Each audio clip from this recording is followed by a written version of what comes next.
안녕하십니까. 반갑습니다.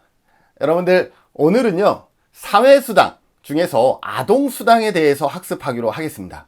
사회수당이 북유럽 국가에서는 많이 활성화되어 있지만 우리나라에서는 사회수당이 없습니다. 사회수당이 없다가요, 2018년도 아동수당이 확대가 되면서 우리나라의 아동수당이 이제 어떻게 되냐면 사회수당으로 자리매김하게 됩니다. 처음에 아동수당이 생길 때에는 이것이 사회수당의 성격이 없었습니다. 그런데 1년 시행되고 아동수당의 범위를 확대함으로 인해서 이제 우리나라에도 명실상부한 사회수당 제도가 생겼다라고 얘기할 수가 있습니다.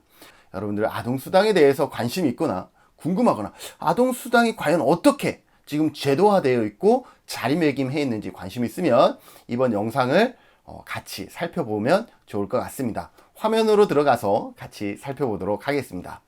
제가 이번 영상의 타이틀을요, 우리나라 유일한 사회수당이 되기까지, 뭐가? 아동수당이 라는 2020년, 그죠? 복지가 시작한 지 수십 년 만에 우리나라에 사회수당이 생기는데 그 아동수당이 바로 사회수당이 된 것은 아니다라는 거죠. 그러면 이 아동수당이 짧은 시간 내에 어떠한 사연을 갖고 사회수당이 되는지 같이 살펴보도록 하겠습니다. 네, 사회수당.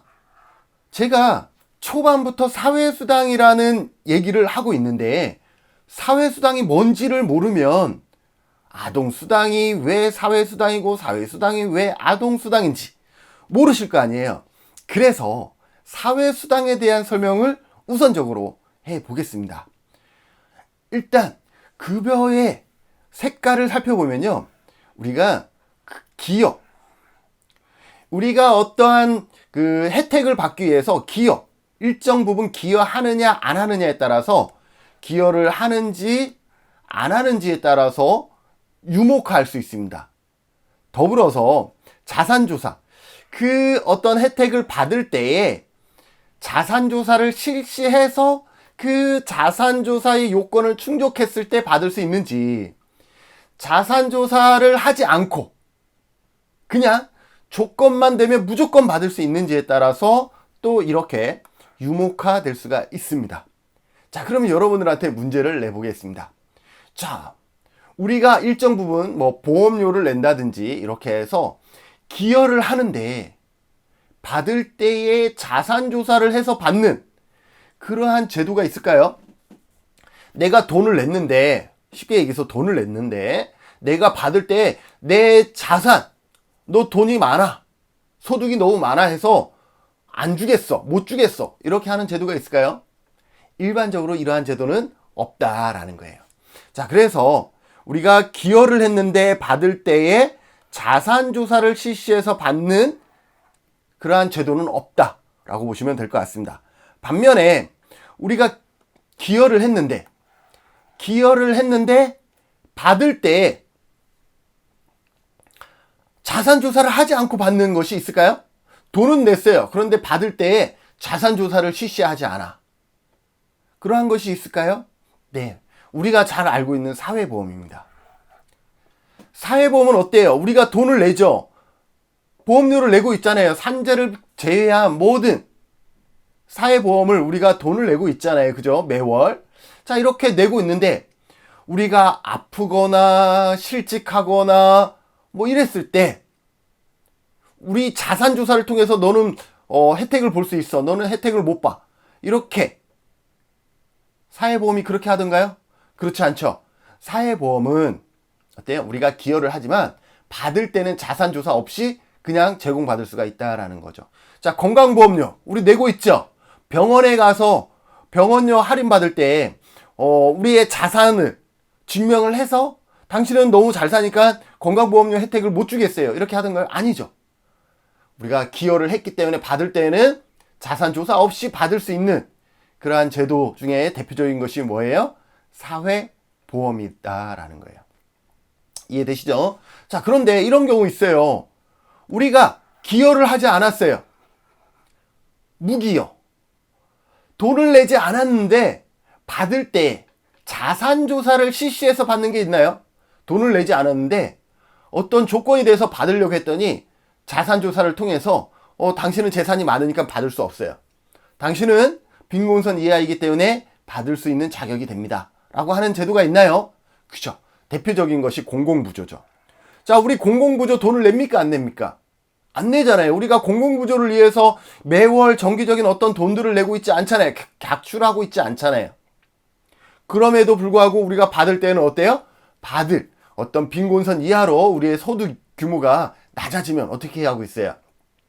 자산조사를 통해서 대상자 유무를 결정하고 있죠.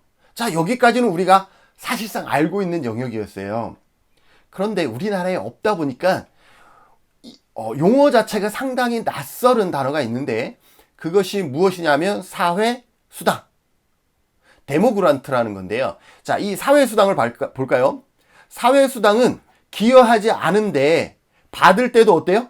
자산조사를 실시하지 않아요. 내가 돈을 내지도 않았어. 사회수당을 받기 위해서 내가 사전에 돈을 내지도 않았는데 받을 어떤 조건이 됐는데 자산조사도 실시하지 않고 그냥 막 줘요. 대박이죠. 돈을 내지도 않았는데 막 받아. 좋죠. 자, 그런 제도가 있냐라는 거죠. 우리나라에 이런 제도가 없었어요. 그런데 그 중에서 누구가 이 아동수당이 뭐가 됐어요? 사회수당으로 제1 사회수당으로 자리매김을 하게 됩니다. 그러면 여러분들이 지금 만 7세 미만 6세까지 뭘 받고 있어요? 아동 자녀를 둔 6세까지 그러니까 7세 미만의 자녀를 둔 부모님들은 아동수당을 받고 있잖아요. 그런데 그 아동수당을 받기 위해서 사전에 돈을 낸 적이 있나요? 없잖아요. 그럼에도 불구하고 그냥 우리 아이가 몇 살이면 그냥 만 7세 미만이면 그냥 받고 있잖아요. 기여하지도 않았는데 받을 때 자산조사도 하지 않아요. 여러분들 그거 혹시 모르시나요? 아동수당은 잘 사는 사람도 지금 받고 있고요. 못 사는 사람도 받고 있어요. 모든 아동을 둔 부모님이 다 받고 있다라는 거예요. 그렇기 때문에 어때요? 자산조사 없이 받고 있기 때문에 기여도 하지 않았는데도 불구하고 자산조사도 실시하지 않아서 받고 있는 이 사회수당으로 아동수당이 자리매김을 하게 되는 것입니다. 자, 그러면 아동수당은 이제 아동수당에 대해서 한번 살펴볼 필요가 있겠죠. 아동수당은 아동 양육에 따른 경제적 부담을 경감하고 아동의 건강한 성장 환경을 조성함으로써 아동의 기본적인 권리와 복지를 증진함을 목적으로 하고 있다. 자, 아동 양육은 뭐예요? 일단 경제적인 부담을 경감하고 있어요. 더불어서 이것을 통해서 어때요? 아동의 기본적인 권리와 복지를 증진하는 데 목적이 있다라는 거예요. 적어도 이런 목적이 있기 때문에 혹 이 영상을 보고 계신 분 중에 아동수당을 받고 계신 분들이 계신가요? 그러면 이 아동수당을 단순히 경제적인 부담을 경감하는 데에서만 멈추지 말고 그 경제적인 부담을 부담을 줄이되 그 줄어든 만큼 누구를 위해서 조금 더 투자를 하면 좋겠어요? 아이들을 위해서. 그래서 이 아동수당이 잘 쓰여지는 것은 아이들을 위해서 저축할 수도 있고요. 뭐 전기예탁 이런 거 할 수 있잖아요. 그리고 아이들과 같이 그전에는 갈 수 없었지만 아동수당을 받음으로 인해서 그래도 몇 개월에 한 번 가까운 동네라도 김밥 싸고 나들이 갈 수도 있는 그러한 환경을 만드는 것이 궁극적인 목적이다라고 보시면 될 것 같습니다. 그런데요, OECD 국가 중에 여기 한국도 있어요. 한국도 있었죠.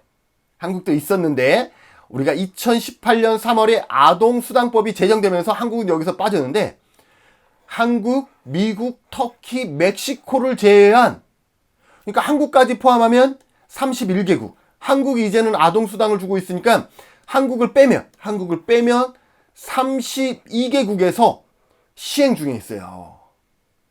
무슨 말인지 아시겠어요? 그러니까 우리 한국은 OECD 국가 중에 32번째로 아동수당을 실시하고 있는 가장 뒤처졌다라는 거예요. 적어도 아동수당에서 보면. 이제 우리 밑에 남아있는 국가는 딸랑 3개 국가. 미국, 터키, 멕시코. 이 세 개 국가를 제외한 모든 나라에서 무엇을 실시하고 있다? 아동수당을 이미 실시하고 있고, 우리나라도 2018년 3월에 아동수당법을 제정을 합니다. 법을 하나 만든 거예요. 아동수당법을 만들어서 시행은 언제부터 됐냐면 2018년 9월부터 시행이 됩니다. 얼마 안 됐죠? 1년 반 정도밖에 안 됐죠. 자, 그럼 프랑스는 언제 시행됐냐 봤더니 와, 1932년. 대박. 헝가리 38년. 영국도 45년. 체코 45년. 일본 72년. 우리나라 뭐 했지? 우리나라 뭐 했을까요? 그죠? 이게 뭐하고도 맞물렸을까?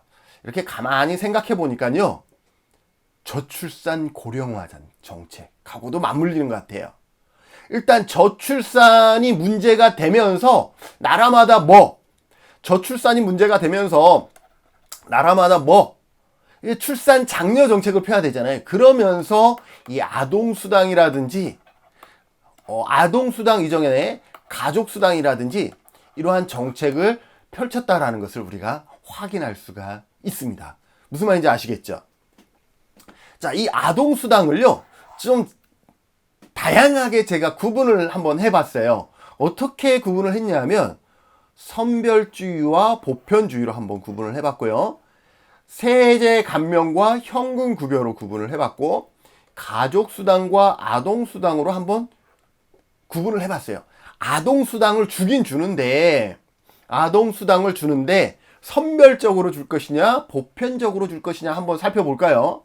자, 선별주의로 준다라는 것은 뭐예요? 자산을 봐서 자산조사를 통해서 일정 소득 수준 이하의 가구를 배제하여서 이상의 가구를 배제해서 일정 소득 이하에만 주겠다라는 거예요. 그래서 이것의 장점은 뭐예요? 일단 제한을 두고 있잖아요. 모든 사람을 주지 않고 한정적인 소득, 빈곤선 이하의 소득자에게만 주겠다라고 하고 있기 때문에 재정을 줄일 수가 있어요. 그런데 반면에 어떤 문제가 있냐면, 자, 여러분들 이게 만만치 않거든요. 행정에서 그 일정, 빈곤선 이상의 가구의 자녀인지, 빈곤선 이하의 가구의 자녀인지를 누가 점검할 수밖에 없어요. 시스템이 점검할 수밖에 없잖아요. 근데 여기에 들어가는 비용이 만만치가 않아요. 그래서 이렇게 선별주의로 갈 때는요, 여러분들 기억하세요. 선별주의로 갈 때는 어떤 비용이 많이 들어가냐면 행정에 들어가는 행정 비용이 많이 들어갑니다. 왜? 보편주의로 갔을 때는 그냥 모든 아동 조건 만 7세 미만이면 다 그냥 주면 되잖아. 그런데 선별주의로 가면 어떻게 돼요? 7세 미만의 자녀가 신청을 하면 자산이라든지 소득이라든지 이런 걸 다 계산해서 대상자 유무를 확인하고 통보하고 또 지급하고 이러한 행정의 비용이 너무 많이 들어간다라는 거예요. 자, 그럼 보편주의로 봅시다. 보편주의는 선별주의에 약간 반대겠죠. 소득이나 재산에 상관없이 모든 아동을 대상으로 지급을 합니다. 모든 아동을 대상으로 지급을 하다 보니까 재정이 많이 들어가겠죠. 재정이 많이 들어가는데 뭐는 줄어든다?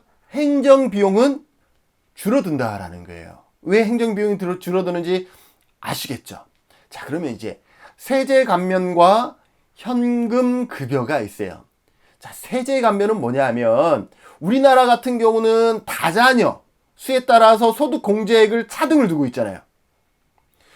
적어도 우리나라에서는 아이 한 명만 둬도 어떤 세제 감면 혜택을 주는 것이 아니라 적어도 다자녀의 조건을 충족해야만이, 이 다자녀의 조건은 줄어들고 있긴 해요. 처음에는 4자녀 이상, 3자녀 이상, 또 이제는 2자녀 이상을 다자녀로 봐야 된다라고 얘기를 하고 있죠. 자, 그런데 이게 더 저출산이 심각하게 되면 어떻게 되겠어요? 자녀, 누구든지 한 사람만 있어도 어떻게 되겠어요? 자녀 공제, 다자녀 공제가 아니라 자녀 공제로 바뀌겠죠.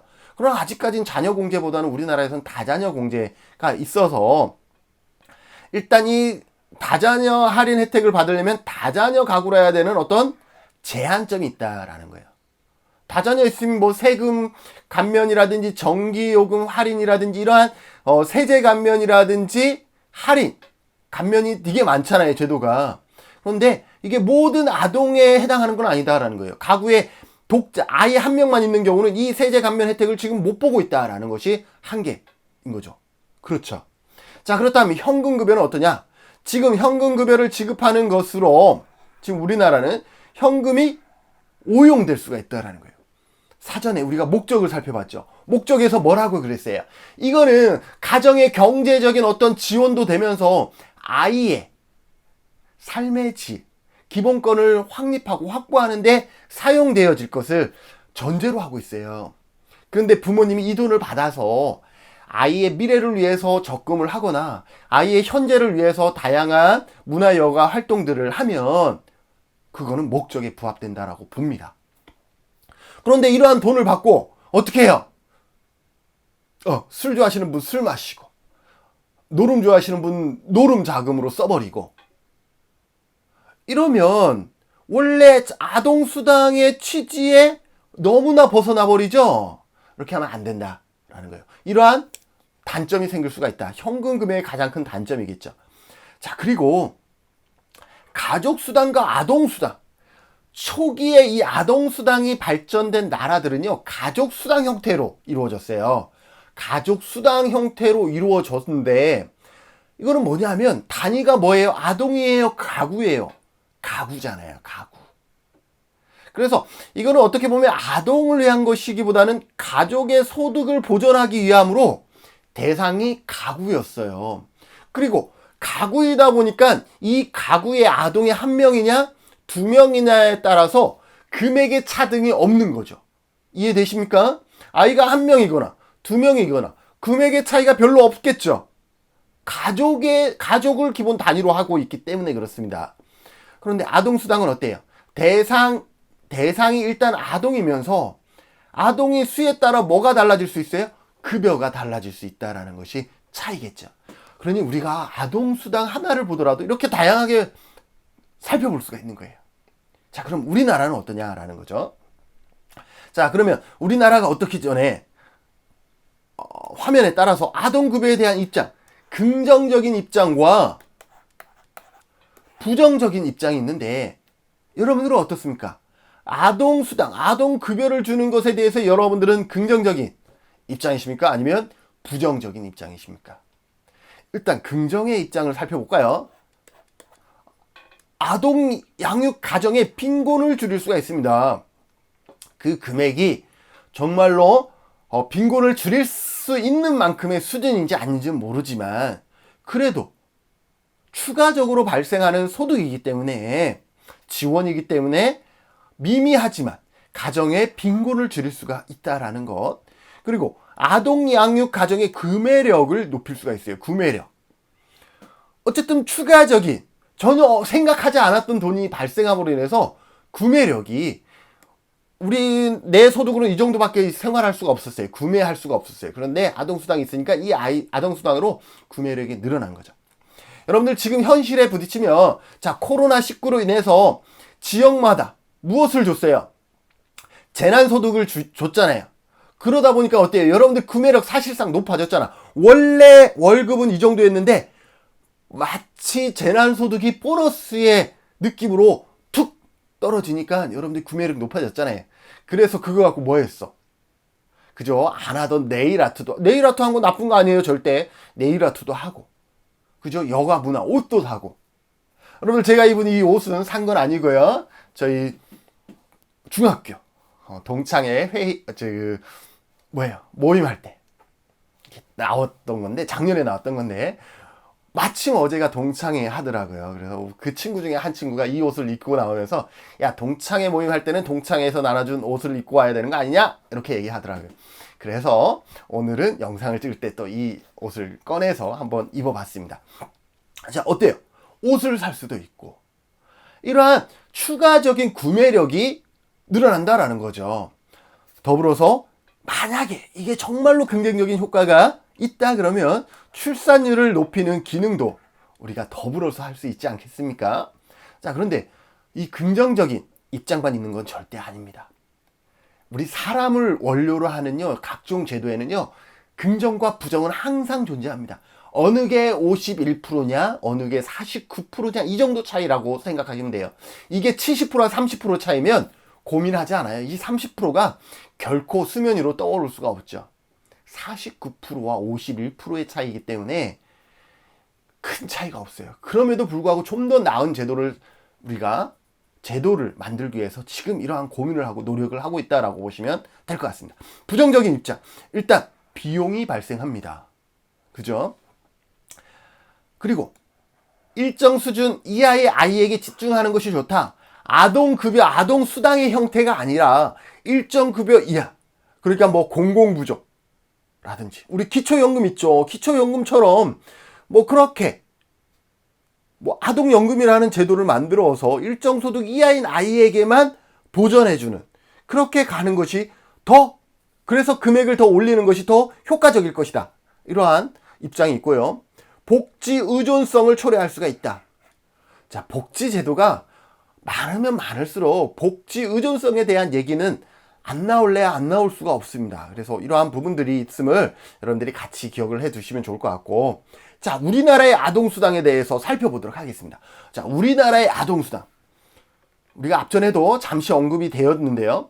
2018년 3월 27일 아동수당법이 제정이 됩니다. 만들어진다라는 거죠. 목적은 우리가 앞에서 살펴봤듯이 이 아동수당법은 아동에게 아동수당을 지급하여 아동 양육에 따른 경제적인 부담을 경감하고, 제1목적 경제적인 부담을 경감하고 건강한 성장 환경을 조성함으로써 아동의 기본적 권리와 복지를 증진한다.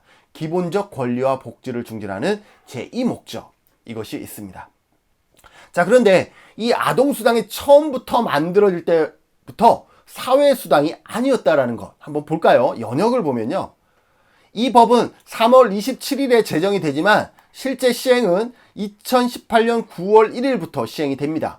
그래서 아동 연령 기준 0세에서 5세까지만 처음에 실시가 됐어요. 그래서 5세니까 6세 미만이죠. 6세가 되기 전에. 그래서 71개월 동안 소득 및 재산 기준을 받습니다. 소득 및 재산 기준을 봐서 어떻게 받냐면 이것도 눈여겨볼 만한데요. 소득과 재산을 살펴볼 때 어떻게 했냐면 2인 이상 전체 가구의 하위 90%, 2인 이상 전체 가구. 이게 뭐냐면 우리나라의 모든 가구에서 90%, 하위 90% 수준을 선정한 것이 아니라 2인 이상 가구의 소득 하위 90%를 본 거예요. 또 아이를 양육하고 있는 전체 가구의 하위 90%도 아닌 거예요. 자, 그랬을 때 차이가 뭐냐면요. 봤더니 이러한 결과가 있어요. 쭉 내려와 봅시다. 아동수당이니까 아동을 양육하고 있는 가구를 대상으로 해서 소위 소득 상위 10%, 소득 상위 10%를 산출하면 25만 명이 되는 거예요.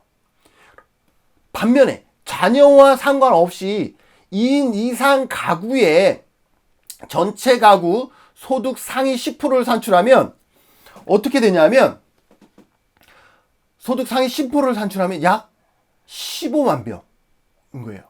자, 자녀 유무 상관없이 했더니 5만 가구만 걸러지는 거예요. 그런데 아동을 양육한 가구를 대상으로 상위 10%를 배제하면 25만 명이 걸러지는 거예요. 어느 게 나아요? 2인 이상 가구를 했을 때가 나온 거죠. 왜? 걸러지는 인원, 10%에 포함되는 인원이 적다라는 것은 90%에 포함되어 있는, 즉 아동수당을 받은 대상이 더 늘어난다라는 거잖아요. 그래서 아무것도 아닌 것 같지만 2인 이상 아동 양육 가정을 기준으로 10%를 걸러낸 것이 아니라 2인 이상 가구를 대상으로 10%를 걸러냈다라는 거 여러분들이 기억해 두셔야 합니다. 그렇게 해서 좀 더 많은 아동을 양육하고 있는 가정에서 아동수당을 수령할 수가 있었습니다. 자, 그런데 나는 개인적으로 여기가 문제예요. 여기 하위 90%까지 90%가 하위 90%는 아니잖아요. 그죠? 무슨 말인지 아시겠어요? 그러면 100점에서 학교 성적이 90점, 하위 90점 이하의 사람은 모두에게. 이거 말이 안 되죠. 90점이 하위라는 단어를 쓸 수 있나요? 여기에서 약간 문제가 되기 시작을 했는데, 이게 좋은 문제였는지 나쁜 문제였는지는 여러분들이 고민해 보십시오. 자, 2019년 1월 1일부터 몇 개월 안 했죠? 9, 10, 11, 12, 4개월. 딱 4개월 실시하고 4개월 만에 연령 기준은 그대로인데 소득 재산 기준이 사라졌어요. 이거 90%. 자, 90%라 그러면 15만 명을 아까 걸러낸다 그랬죠. 15만 명을 걸러내기 위한 행정비용이 얼마나 많이 들어갔을까요? 우리가 앞전에서 얘기했습니다. 뭘 얘기했죠? 선별적인 복지에는 뭐가 들어간다? 행정비용이 많이 들어간다 그랬죠. 자, 이 행정비용은 인력이 비슷해요. 비슷한데 딸랑 몇 명 걸러내려고 15만 명 걸러내려고 행정 인력이 추가가 되는 거예요. 시간이나 비용이 추가가 되는 거예요. 시스템도 구축해야 되죠. 그거 어떤 기준으로 그 10%를 걸러낼 것인지 이러한 것들도 다 산출해야 되잖아요. 이게 10%를 걸러내는 비용보다 행정 비용이 더 많이 들어가는 거예요. 만약에 소위 하듯 하위 여기가 50%라 그랬으면 아마 이 제도는 선별적으로 계속 갔을 확률도 제가 봤을 때는 높습니다. 무슨 말인지 아시겠어요? 소위 소득 하위 50%라고 처음에 만들어졌으면 행정비용보다는 그 50%를 걸러내는 이 비용, 걸러내어서 전략되는 비용이 훨씬 더 크잖아요. 그렇기 때문에 선별적으로 계속 갔을 거예요. 그런데 소득 하위 90%라는 것은 딸랑 10% 걸러내겠다라는 거거든요. 근데 이 10% 걸러내는 것은 행정, 거기에 투여되어야 되는 인력 대비 너무 비용이 많이 발생한다라는 거예요. 그렇게 해서 4개월 만에 소득 재산 기준이 사라지고요. 다시 딱 법이 만들어지고 1년 만에 다시 어떻게 되냐면 연령이 어떻게 되냐면 연령이 만 7세까지로 늘어납니다. 만 7세까지. 7세 미만이죠. 7세 미만. 그렇기 때문에 71개월까지 받던 아이가 83개월까지 받게 된 거죠. 여러분들 어때요? 아무것도 아니지만 아주 짧은 시간 내에 왜 이러한 변화가 있었는지 이해가 되시나요? 왜 선별적에서 보편적으로 갔는지 이러한 부분들을 여러분들이 같이 고민해서 기억해 주시면 좋을 것 같습니다. 자, 그러면 간단하게 지급 대상이라든지 이러한 여건들이 어렵지가 않기 때문에 간단하게 살펴보도록 하겠습니다. 연령 조건은 이미 다 설명했죠? 만 7세 미만 아동에게 시행일은 2019년 9월부터 시행이 됐습니다. 자, 만 7세 생일이 도래하는 달의 전까지 최대 84개월간 신청을 할 수가 있고요. 국적으로는 주민등록 요건에서 대한민국 국적을 보유한 아동, 그리고 주민등록법에 따른 주민번호가 정상적으로 부여된 아동이 이 대상자에 포함됩니다. 그런데 여기에서 부모가 모두 외국인이라도 아동이 한국 국적이면, 한국에서 태어나서 한국 국적이면 역시 수령 조건이 됩니다. 그리고 국적법과 난민법에 따른 인정자들 있죠. 그분들도 대상자가 된다 라고 보시면 될 것 같습니다. 지급 금액 및 방식에 대해서 살펴보겠습니다. 지급 금액은 현재 수급아동 1인당 월 10만원입니다. 이 조건에, 나이 조건에 해당하는 아동이 한 가정에 2명이면 20만원을 받고 있습니다. 자, 지급 방식을 볼까요? 지급 방식을 보면 현금 지급을 원칙으로 하고 있습니다. 그래서 단 특별자치시장, 특별자치도지사, 시장군수, 구청장의 경우 해당 지자체 조례로 정하는 경우에는 고향, 사랑, 상품권 으로 지급할 수 있다라고 되어 있기는 합니다. 지급일은 매월 25일이다라는 것. 예. 자, 신청 방법 여러분들이 기억하셔서 신청하셔야 됩니다. 아동수당은요, 신청주의예요. 신청하지 않으면 못 받아요. 그러니까 언제? 가장 좋은 건 태어나서 60일 이전에 신청해야 돼. 무조건. 여러분들 주변에 아이가 태어나면 반드시 얘기해 주세요. 안 그러면 출산일부터 소급되지 않아요.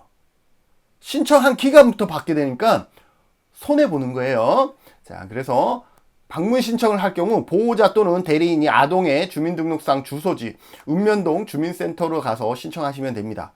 이런 경우 있어요. 행복출산 원스톱 서비스에 의한 출산 서비스 통합 처리 신청서로 신청이 가능하다라는 거예요. 그래서 주민센터에서 출생 신고 시 하나의 서비스로 양육수당, 지자체 출산지원금 등 출산지원 서비스를 한 번에 신청. 보호자가 부모인 경우 아동수당 신청이 가능합니다. 그래서 지금 출산하는 경우는 이러한 정보들을 행정복지센터, 주민센터에서 정보를 주기 때문에 한꺼번에 신청하시면 돼요. 그런데 이 도중에 아직도 이 조건에 해당되는데 신청하지 않으신 분들이 있을 수 있어. 우리가 없다라고 생각하는 그때도 늘 존재하더라고요. 그 대상자들이. 그래서 우리가 복지 사각지대라고 얘기를 하는 경우도 그렇고요. 정보가 우리가 치밀해야 된다라는 것도 그러한 이유에서입니다. 그렇게 해서 이러한 조건이 있기 때문에 여러분들 가서 신청하시면 되고 온라인 신청도 가능합니다. 여러분들 복지로 웹사이트 보면 복지로에 온라인 신청할 수 있는 복지로가 있어요. 그게 한번 접속하셔서 또는 스마트폰이나 앱으로도 신청이 가능하다라는 것. 그래서 거기에 접속을 하면 아동의 보호자가 부모인 경우에만 가능해요. 왜냐하면 신청인 서명이 전자서명으로 공인인증서로 가능하고 추가 제출 서류는 스캔이나 사진 파일로 업로드하면 되고요. 근데 여기에서 계좌 유효성 확인이 5회 이상 실패 시에는 통장 사본 첨부 등이 가능합니다. 그래서 이러한 조건들을 보셔서 여러분들 온라인으로 신청이 가능하다라는 것 부모님 옆에 앉혀두고 정 안 되면 부모님한테 신청하는 방법 옆에서 설명시켜 같이 해드리면 되는 거예요. 우편 또는 팩스도 가능한데 뭐 우편하고 팩스까지 보내는 사람이 있어요? 어쩔 수 없이 형의 집행이나 수용자의 처우에 관한 법에 따라서 여성 수용자가 유아 0에서 18개월을 교정시설에서 양육하는 경우에만 우편 또는 팩스 신청이 가능하다라는 것도 기억을 해 두시면 좋을 것 같습니다. 필수 제출 서류는 뭐냐면 신청서 등, 그러니까 아동수당만 신청하는 경우는 아동수당 지급 신청서를 제출하시면 되고, 아동수당과 그 외에 복지사업과 함께 서비스를 요구한다 그러면 사회보장급여 신청서를 신청하시면 됩니다. 그리고 신분증 당연히 있어야 되겠죠. 신분증으로는 주민등록증, 여권, 자동차 운전면허, 장애인 등록증, 청소년증 이러한 신분증이 필요하고, 대리 신청 시에는 위임장이 필요하다는 것 여러분들 아시겠죠? 추가 제출 서류가 필요하면 요청할 수가 있고요. 신청기간, 출생 신고 후에 언제든지 아동수당 신청이 가능합니다. 언제든지 가능해요. 이건 사실이에요. 그런데 이왕이면 태어나는 달 기준으로부터 그 달부터 받으면 담은 10만 원이라도, 그죠?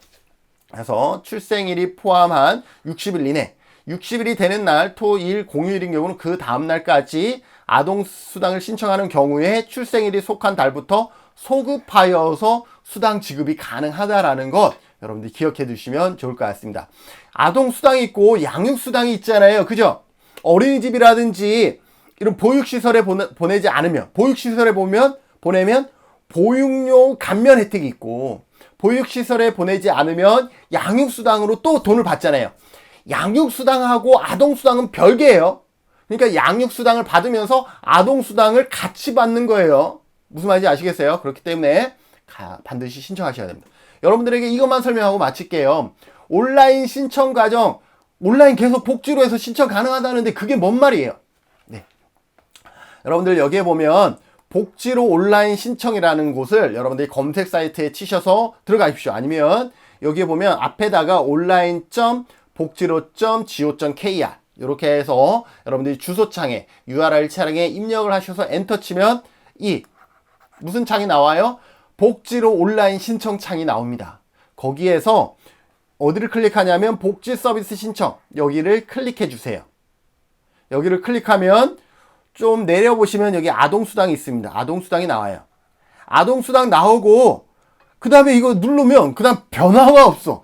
뭘 어떻게 해야 돼? 어떻게 해야 돼? 고민하지 마시고 아동수당 여기에 체크되셨죠? 여기 한번 클릭해 주시면 돼요. 한번 클릭해 주시고 밑으로 내려요. 이렇게 클릭한 다음에 밑으로 쭉 내려요. 그러면 그 화면 밑에 창에 보면 저장 후 다음 단계가 있어요. 무슨 말인지 아시겠어요? 그래서 이렇게 해서 저장 후 다음 단계로 가시면 그 다음부터는 아동 신청에 관련된 우리가 개별적으로 입력하는 란이에요.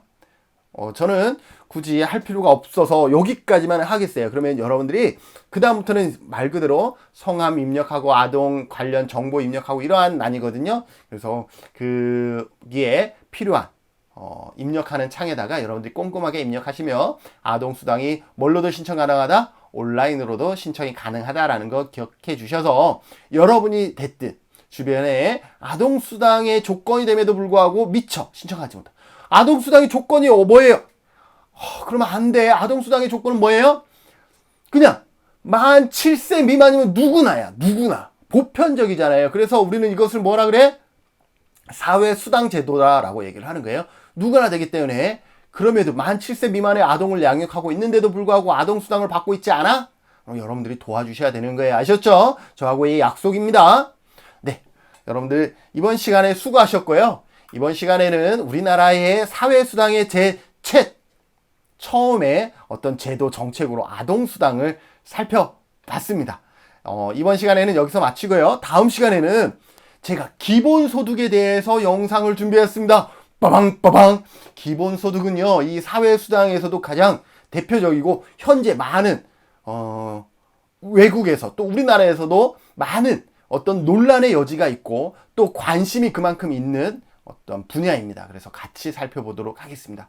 영상이 좋았다면 좋아요, 구독하기 꼭꼭 눌러주세요. 수고하셨습니다. 빠이빠이.